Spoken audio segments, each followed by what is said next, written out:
The Chinese have a foreign policy of building roads and bridges and feeding poor people, and I think that we should pursue a foreign policy, a diplomacy of respect, and a foreign policy that is not rooted in moralizing. It's rooted in the national interest of this country. This is my video update on this Tuesday, midday, July the 16th. Let's talk about some news. And the big story, of course, is Trump's VP pick. It is J.D. Vance, the senator from Ohio. 39-year-old J.D. Vance. He went to Yale Law School with Vivek Ramaswamy, I believe. That's interesting. They're very good friends from what I understand. He wrote the best-selling book, The Hillbilly Elegy, which talks about basically his memoirs, but also talks about life in the Rust Belt, Appalachia, United States. And he is a junior senator for Ohio. He was also a venture capitalist for a certain period of time, and Peter Thiel supported his run for the Senate. I think that's an accurate short summary of J.D. Vance. And now he is set to become the vice president of the United States if Trump wins in November. So most analysis around J.D. Vance, around the pick of J.D. Vance for vice president, has been positive. There are some parts of the interwebs and some political analysts who are not so happy with this pick. Other people are neutral. Some analysts are saying, well, at least it's not Mike Pence, and it could have been worse. Trump might have picked a neocon like Rubio or Nikki Haley or someone like that. I think this is a good pick. I think this makes sense. Vance is fully on board with Trump's policies, even though when he was younger, in 2016, Vance is on record saying that he did not like Trump. He compared Trump, I believe he compared Trump to the mustache man or a dictator, but he's given interviews and he said he is a never Trumper. And in 2016, I believe he is on record saying that he did not vote for Trump, but that was 2016, almost 8 years ago. It's a long time. It's a long time ago, and he was a younger man, and as you get older, you absolutely can change your mind and change your positions. Why not? But there are concerns about his position with the Middle East, with Iran.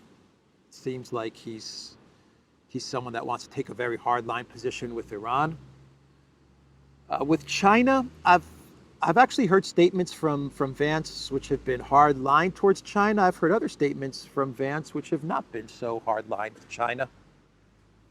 I think with regards to China, Vance is going to align pretty much with Trump on that one. Trump, when he was president, he wasn't looking for a war or escalation, a conflict with China. He was moving the United States towards an amicable divorce from China. I think that was Trump's policy towards China. And China understood this. It was going to be a very smooth, or they were going to try to make it a very smooth split. But Biden came in and well, he escalated. he made it into a very nasty, very bitter, very angry divorce and separation from China. That's the Biden White House for you. So I think with China, Vance is going to align fairly well with Trump. And there are the concerns that Vance might have neocon leanings or tendencies. I have those concerns as well. I have those concerns with Trump. But I think for the most part, they're just doing what politicians do. There is a strong part of the Republican establishment that is neocon. It's just a fact, and that's not going to change anytime soon. That's going to take time to go away. So I think that that when Vance throws out some neoconish, some hawkish statements, I think he's just playing politics with the neocon establishment in Congress. I think overall this is a solid pick. This is someone who's young, very intelligent. I think there's no doubt about that this guy's very, very smart. He lines up well with Trump's policies. And he's going to be good for the ticket. He's going to be very good for the campaign because Vance is coming from the Rust Belt, and he's going to be able to speak to many of the citizens and states that are important. We're talking Pennsylvania and Michigan, Wisconsin. He comes from Ohio. He's the perfect guy that you want to campaign in all of these states. He's going to be going up against Kamala, right? Who do you think people in these states are going to be able to relate to more? Kamala Harris, who's California neoliberal, or J.D. Vance, who actually comes from this area and has even written a best-selling book, his memoirs, about growing up in this part of the United States. So I think this is, from a strategic campaign point of view, I think this pick makes sense. And it does provide protection for Trump in a way. Vance is someone that the deep state, the establishment, especially the warmonger, pro-Ukraine MIC establishment despises, maybe even more than Trump. CNN Van Jones was actually saying that J.D. Vance brings more of this Trump America First virus to the American people than Trump does. He said something like that, Van Jones of CNN. So they absolutely despise Vance. You know who else despises J.D. Vance? The EU political globalist class. They absolutely hate J.D. Vance. They are in an absolute panic at this moment with this Trump VP pick. Politico, they spoke to an EU official who actually said, "This is a disaster for Ukraine." Some foreign leaders are now even more nervous about a potential second Trump administration. John Sopel, I have no idea who that is, wrote on Twitter X, "What a nightmare for Elensky over Donald Trump's VP pick. J.D. Vance is even more hostile to taxpayer dollars going to Ukraine than Trump, and openly questions the value of rules-based international order." How dare J.D. Vance be against U.S. taxpayer dollars going to Elensky? How dare you? I thought that American taxpayer money was meant for Elensky. Didn't the founding fathers, didn't they write in the Constitution that taxes collected from American citizens will eventually go to a man in a green shirt from Ukraine. Ukraine didn't even exist back then. But anyway, wasn't that in the Constitution? I think there's a line like that in the Constitution. I don't know if it was Jefferson who put that in there. I'm not sure. Hamilton, I don't know. Oh man, the EU clowns. They are very upset with this VP pick. Very upset. Look, Vance does have a clear picture of what's going on in Ukraine. I think he has a very good understanding what's going on in Ukraine. I've listened to many of his interviews regarding Ukraine. He does say every now and then, to be fair, Vance says every now and then that Russian aggression and Putin is weak, stuff like that. I'm not exactly sure the exact words that he uses, but every now and then he throws that into his statements. You know, Russia is weak. We have nothing to fear from Russia because their military is second rate or stuff like that. Every now and then he says that, but you got to cut through all of the appeasing to the neocons. Let's call it that, appeasing the neocons. You cut through all of that, and you get to a man who has a good understanding of the conflict in Ukraine, and he has understood that Ukraine has lost, that Russia has won, that Ukraine will not win, that the collective West and the United States and NATO cannot win, and that this is hurting the United States. American citizens are sick of this conflict. They're sick of their money going to Elensky. They're sick of the corruption in Ukraine, and they want this to end. And people want the killing to end. And Vance has said that. To be fair to J.D. Vance, he has said many times the killing has to stop. And that aligns with Trump. Whatever you may think of Trump, he is on record saying the killing, the death has to stop.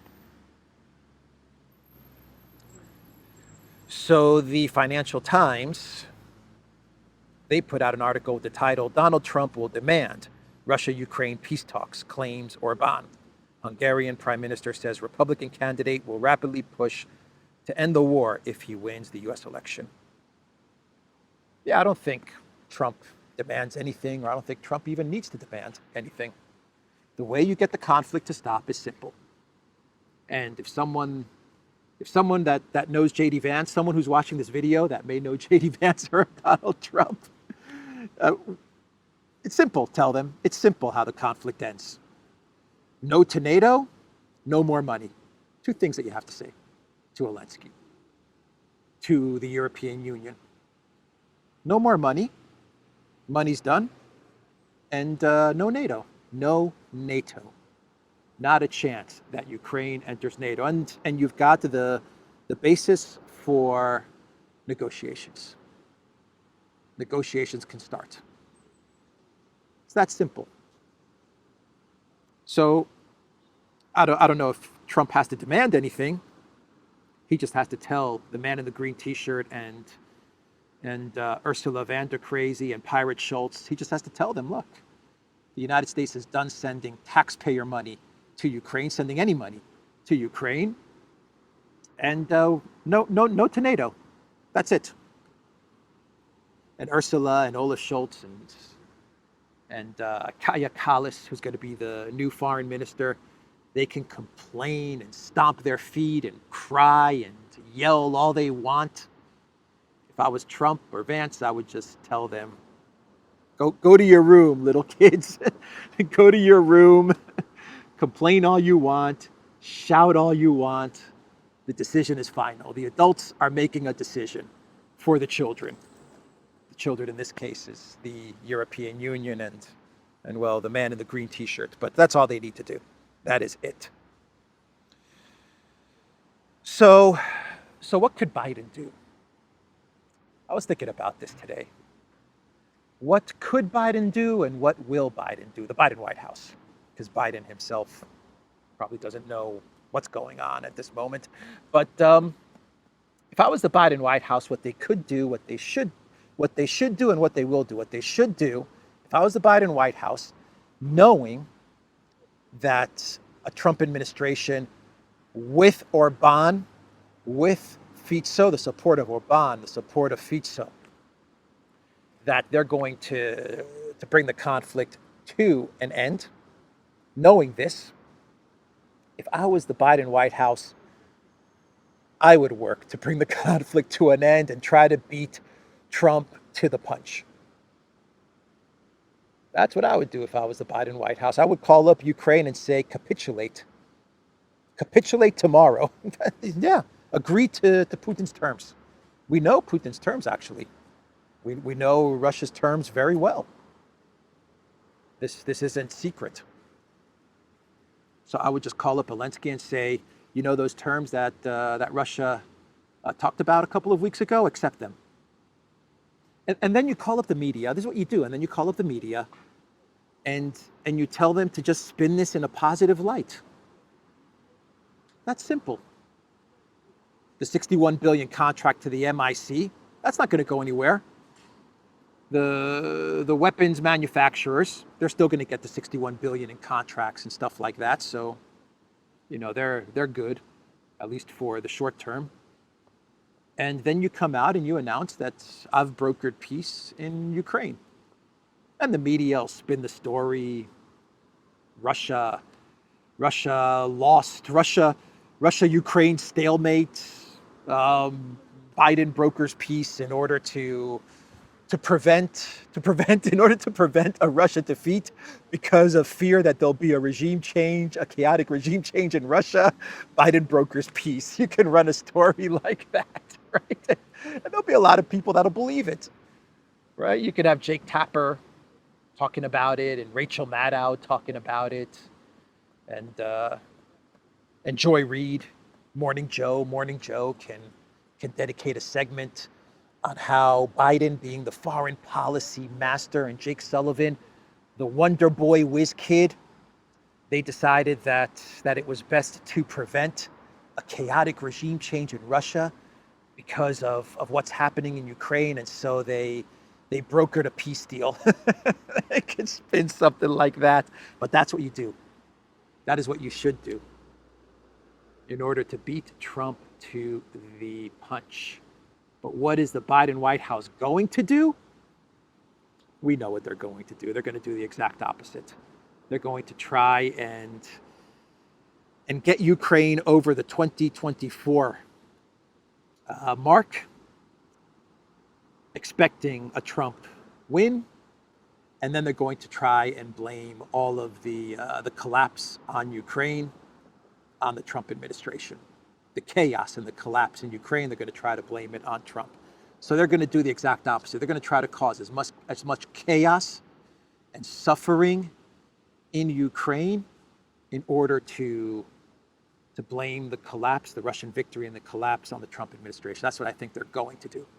Because they're neocons and neolib warmongers, and all they know is chaos. So let's move on. Should we move on to Orban? Orban is making a lot of news. By the way, there are rumors that Vivek is going to run for Senate to take over the seat that Vance is going to leave vacant in Ohio. So we have those rumors. And as all of this is going on, all of this news is happening, and a lot of focus is on Ukraine. A lot of focus is on Trump and Vance working towards some sort of a solution in Ukraine. We have Lavrov in New York for the UN Security Council meeting that is going to take place. I will bet that there is going to be some diplomacy with Lavrov while he's in the United States. Maybe from the Trump team reaching out to Lavrov. Who knows? But there's going to be some action there, and I think Lavrov is going to get some interesting information and messaging from various parties in the United States, perhaps the Trump campaign, and he is going to bring it back to the Kremlin. Maybe maybe the Biden White House and Jake Sullivan or Blinken, maybe Blinken reaches out to Lavrov. Who knows? Who knows what could happen? But interesting timing that Lavrov is now in New York. Of course, this was planned that he was going to fly to New York for the Security Council meeting, but the timing, everything is aligning very, very nicely. So let's get back to Orban and the Prime Minister of Hungary. According to Bild, the German publication Bild, they are reporting that Orban told EU leaders that it is time for peace in Ukraine. It's time to talk to Russia. This is what the media is reporting. He actually sent a letter to European Council President Charles Michel, and he called for the resumption of diplomatic relations with Russia. That is going to anger EU officials in a big way. They're already very upset with Orban, very angry with Orban. They're boycotting whatever meetings he's putting together because of Hungary's presidency of the EU Council, and any meetings and events that he's putting together as president of the EU, of the rotating EU presidency. The European Union and the European Commission and Ursula von der Leyen, they have actually come out and said that their goal is to boycott anything that Hungary does during its 6 months as the president, as the rotating president of the European Union. So the fact that Orban sent a letter to Michel is going to anger them even more, calling for peace. But you know what? It's a smart move from Orban. He's on record. He has a document sent to the European Union on record saying, I'm the one that called for peace. I'm the one that called for the resumption of diplomatic relations. When it all falls apart, when Ukraine crumbles, when the European Union crumbles, don't blame me. I told you so. That's what Orban is going to say. I told you guys so. And we also have news that, and this is coming from a Hungarian publication, Demokrata. They are reporting that there was an assassination attempt on Orban a day or two before he was going to fly to Moscow. One second here. Let me pull up the story. And this publication, Demokrata, allegedly they have an audio recording. They intercepted a conversation by Hungarian intelligence services. In it, two people speaking Ukrainian discussed the alleged bombing. They were going to blow up Orban's car. The likely perpetrator is a Ukraine refugee from Ternopil who has been living in Hungary for the last 2 years. The publication notes that Ukrainian intelligence may be behind the assassination attempt. Moreover, after the incident, a conversation allegedly took place, but the Ukrainian side categorically rejected all suspicions. Maybe, I don't know. Maybe Ukraine is behind this, maybe not. Who knows? This is just speculation. But this is coming from a Hungarian publication. And they have the audio recording, whether it's authentic or not. Who knows? It does sound like something Budanov would cook up. I have to admit, I'm not saying this is true. But it does sound like something Budanov would cook up. And it does align with what we've seen over the past 2 months. Fico, Trump, I could see an Orban assassination attempt in between Fico and Trump. Maybe. I'm just speculating. Maybe that's what's going on. Maybe not. Maybe this is just BS. I don't know. But it's an interesting story. And it does make sense. It is very possible. On the Trump assassination, the New York Post is reporting that the sniper, the shooter, was on the roof. When he was on the roof of this this building, a local counter sniper team was inside the building. This is the title from the New York Post. Local counter sniper team was inside building where Trump shooter climbed on the roof and opened fire. Dude, what the F is going on? That's wild. That's crazy. There was a counter sniper team inside the building while the shooter was on top of the building. And then you have the BlackRock advertisement with the shooter in the commercial, in the TV ad. The shooter was actually in a BlackRock advertisement. Of course, BlackRock has come out with a statement saying that there's no connection. We're totally against what happened to Trump. This was horrible. What this guy tried to take out Trump. We're against it. Blah blah blah. That was a statement from BlackRock. Okay, but he was in a BlackRock advertisement. Amazing. What is going on? The director of the Secret Service, Kimberly Cheetle, she refuses to resign. She's not going to resign. I've done nothing wrong. I refuse to resign. If you're the Biden White House, you should say, fair enough, you refuse to resign, you're fired, right? That's what you should say. You're fired. At a minimum, everything that happened was incompetence. At a minimum, we're talking about gross negligence, incompetence, a huge mess up. You're fired. Since you're running the Secret Service, you got to go. She refuses to go.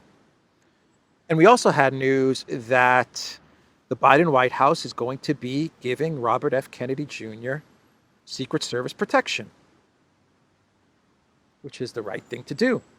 And the reason that the Biden White House is doing this is because Trump put a post on Truth Social where he said, in light of what is going on in the world today, I believe it is imperative that Robert F. Kennedy Jr. receive Secret Service protection immediately. Given the history of the Kennedy family, this is obvious. This is the obvious right thing to do. And after this post was on Truth Social, I believe that this post was on Truth Social, and then Mayorkas came out with the statement that President Biden had ordered him to assign Secret Service to Robert F. Kennedy Jr. I think that the timing lines up, but I'm not 100% on that. So maybe Biden and Mayorkas came out with their statement before Trump posted this on Truth Social. I don't know, but Trump, you see, Trump puts something out there, and the Biden White House has to react, which is why the Biden White House, if they had some brains, that is what they should do with Ukraine. That is why they should call up Elensky and say, accept Putin's offer. If they had some strategy, some brains, that's what they would do. What else? Biden gave an interview and with NBC News, Lester Holt. And he was asked about his statement that he made the other day. I believe it was at a campaign in Michigan, where he said that there has to be a bullseye placed on Trump. And Lester Holt asked Biden about it, and Biden said, I didn't say crosshairs, I meant bullseye. Biden clarified, I meant focus on him, focus on what he's doing, focus on his policies, focus on the number of lies he told in the debate. Focus on, there is a whole range of things that, look, I am not the guy that said I want to be a dictator on day one. I am not the guy that refused to accept the outcome of the election. It's Biden's bumbling way of saying what I meant to say when I said bullseye. What I meant to say is that the media should focus on Trump. You know, if that's what you meant to say, Biden, then why didn't you just say it? Instead of using words like dictator and tyrant and thug and mustache man and bullseye and eliminate and all the words that they're using, instead of using those words, just be more simple about it. Just say The media should focus on Trump. Just say that. Simple, huh? Simple and not as dangerous. All right. Let's move on. Anyway, as Biden would say, anyway, let's talk about Germany. Are we all done with Orban? Is that the Orban news?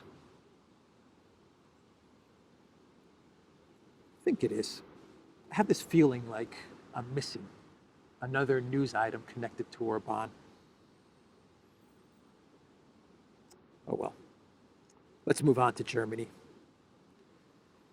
There are reports that Olaf Scholz, oh, you sneaky, sneaky pirate, Olaf Scholz, you sneaky, sneaky pirate, that he secretly sent a huge amount of weapons to Ukraine, a huge arms package, according to German media.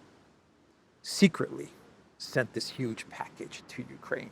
Pirate Scholz, a shipment that included tanks, armored vehicles, and air defense systems arrived in early July. German news outlet is reporting.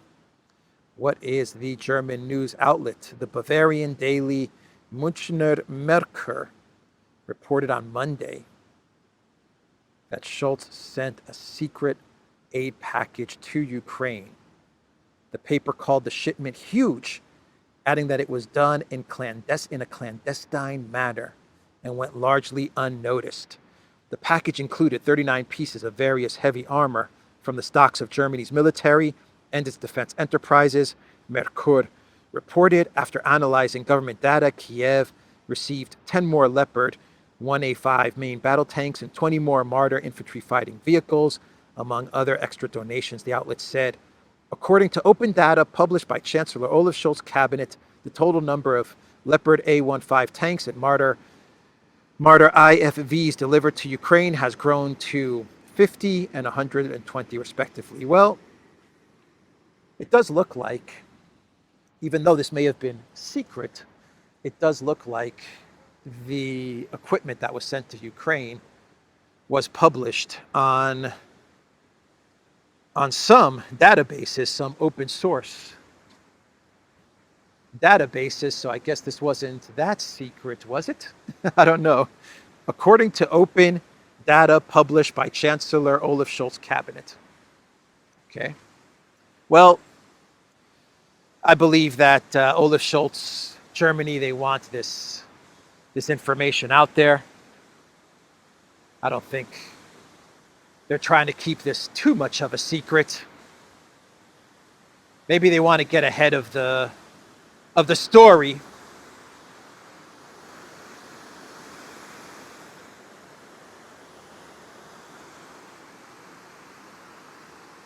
I have no idea where I am, by the way. I just started walking and ended up here. But maybe the German government, Pirate Scholz, wants to get ahead of a future story, which will say something along the lines of German military has 2 more tanks left in its inventory or something like that. Germany completely demilitarized. So maybe they're trying to get ahead of this story by admitting that yeah, we sent a whole ton of weapons to Ukraine in July. Russia has destroyed those weapons by now, but that's why we only have two more tanks left.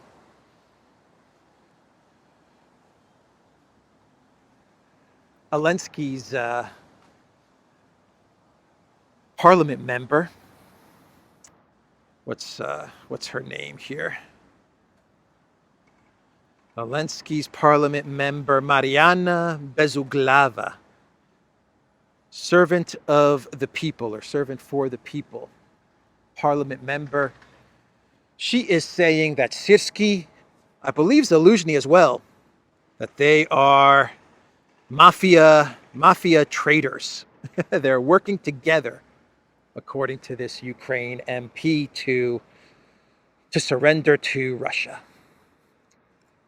That is what this Elensky ally is saying.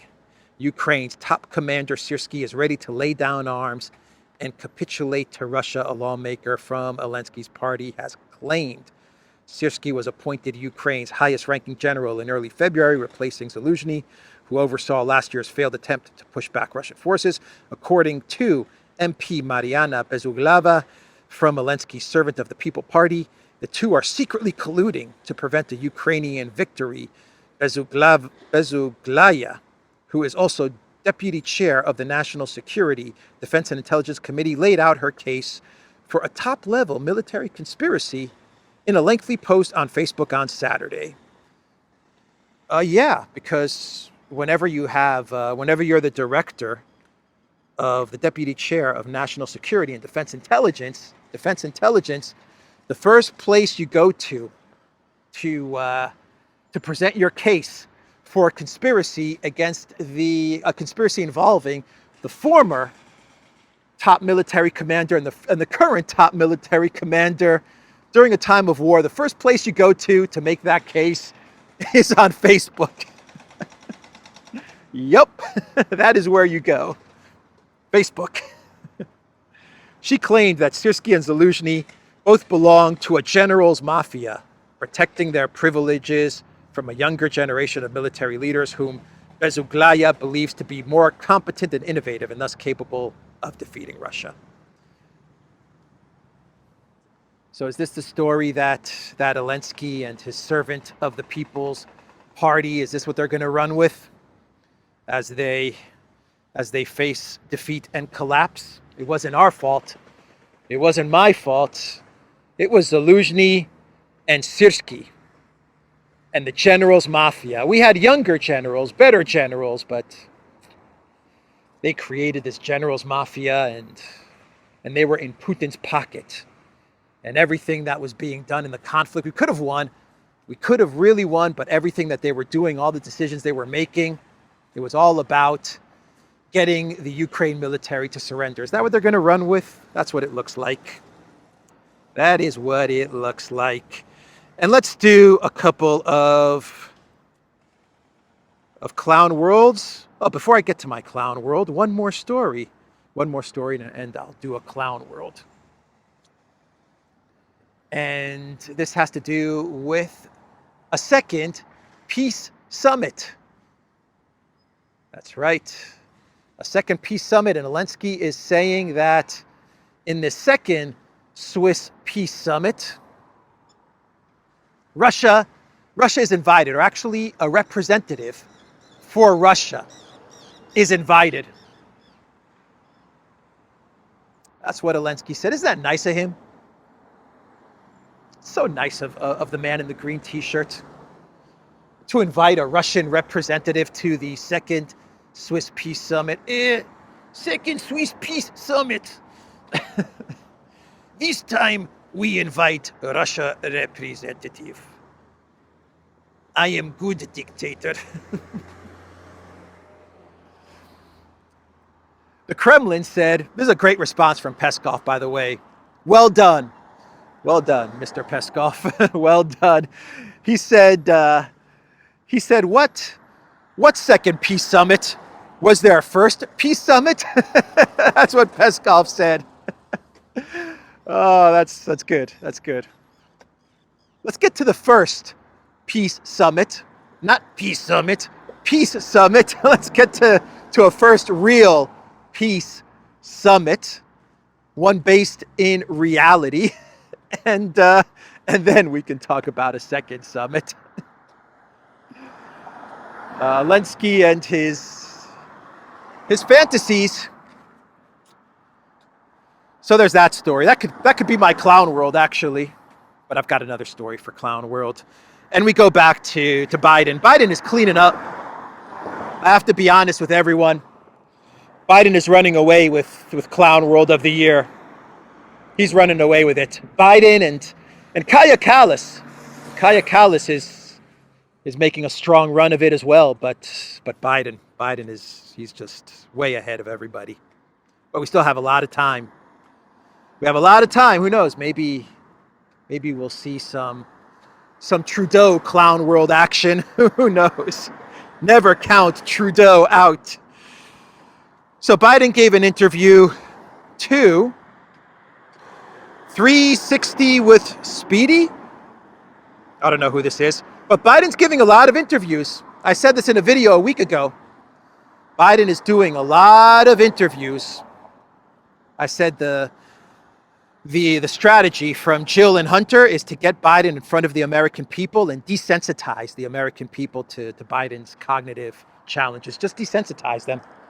So that show them so much Biden that after a while, whenever Biden messes up, the American people, the voters, are just gonna say, oh, whatever. He messed up again, whatever. Who cares, right? It's a clever strategy. So Biden told Speedy 360 or 360 with Speedy, and I quote, when he was asked about the war in Gaza, the Israel, the genocide, he replied, and I quote, "By the way, I'm the guy who did more for the Palestinian community than anybody. I'm the guy that opened up all the assets. I'm the guy that made sure the Egyptians opened up the border to let goods through." I'm the guy, Biden said. I'm the guy that's done the most for the Palestinians. An incredible statement from Professor Biden, huh? During the NBC News interview, he talked about how he's the guy who got on a horse and he can answer any questions that are thrown at him. He can answer all the questions because he's the guy that got on a horse. All right, that's the video. Interesting Republican convention, huh? Very interesting convention that the Republicans are holding in Milwaukee. Some people love it. Some people hate it. Other people are in the middle. I'm in the middle. It's a convention. It is what it is. It's what comes after the convention, and it's what comes if Trump and Vance win that matters. For now, that's the video. ETHEREUM.locals.com. We are on Rumble. We are on Telegram and Locals. I already said Locals, but I'll say it again. Join us on Locals and go to the Duran shop and Twitter. You can find me on Twitter if you didn't know. I am on Twitter as well. And go to the Duran shop. Pick up some merch like this white embroidered Duran t-shirt. And like this video, share this video. Take care.